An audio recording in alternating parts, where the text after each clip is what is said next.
In this video, we are going to look at switch case statement in JavaScript. Switch case default in JavaScript. The switch case is used to execute a group of statements from several available groups. That means you have n number of groups in the sense of forming a set of statement, one statement or 7 statement. So likewise there will be many group. So switch case is to pick one of those group based on the switch and cases. Cases are these groups. The switch evaluates an expression.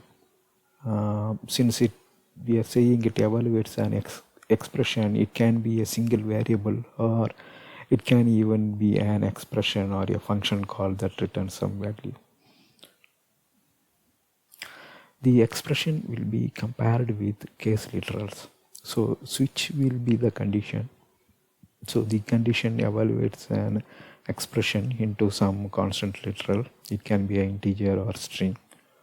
Then whatever that switch evaluates, so that will be dynamic content. That means the switch which evaluates an expression.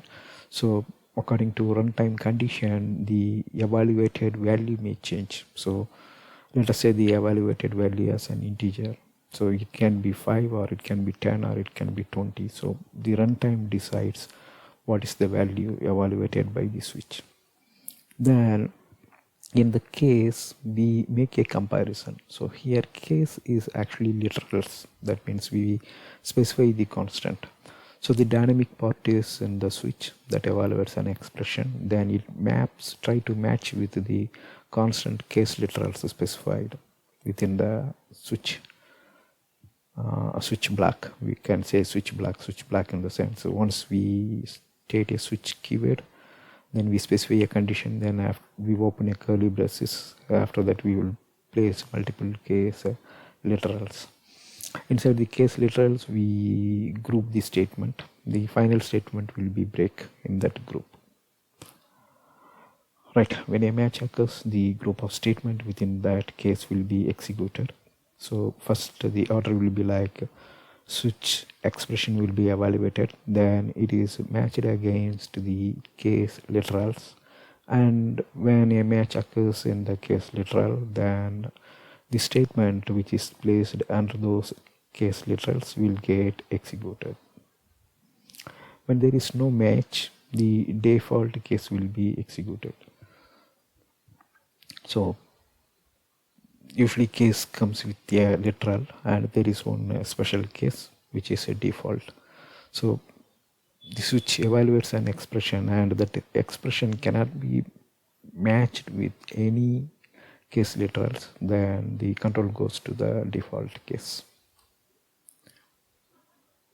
The default case is actually optional. So if you want to handle such a situation, when handle such a situation in the sense and no match situation, then you can place a default case. Alright, now let us look at an example.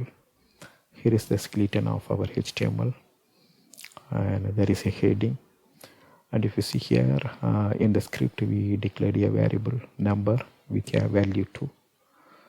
Then we are forming the switch and the switch expression is number. So here we are simply using a variable, but it can be an expression also, or it can be even a function call that is returning something. Alright, now here we are using the number. So the number is declared here as 2.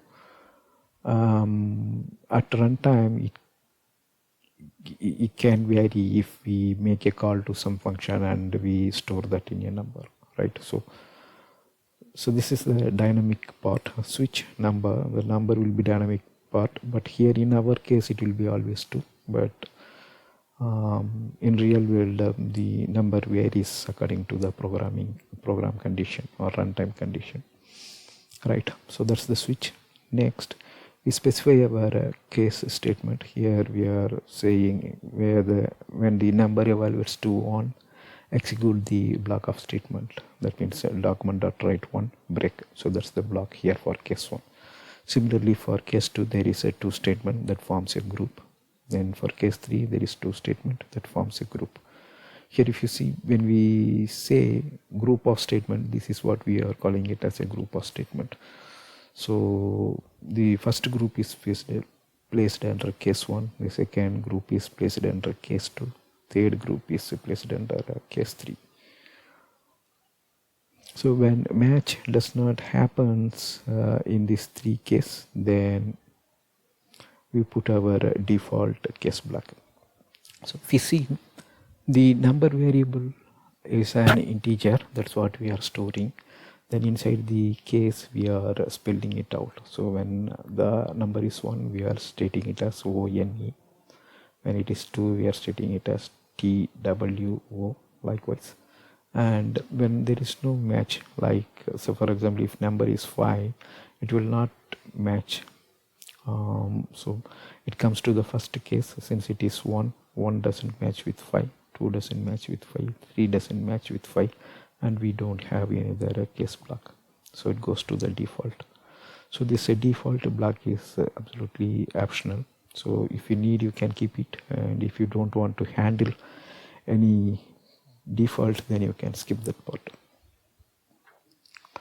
Alright, now we will go and execute this in IE. Okay, here is the example. Variable number equal to 2. Based on this, we are forming a 3 case statement. Each one is a block. So this one, this is one block or one group, case group, second case group, third case group. And if you notice, each case group we are making use of the break statement. Why? Because when a match occurs, case 1, when a match occurs here, we don't want to execute any other case, we want to directly come out. So that's why we are keeping a break here, since it is a last block and this break is optional. So if you want, you can keep a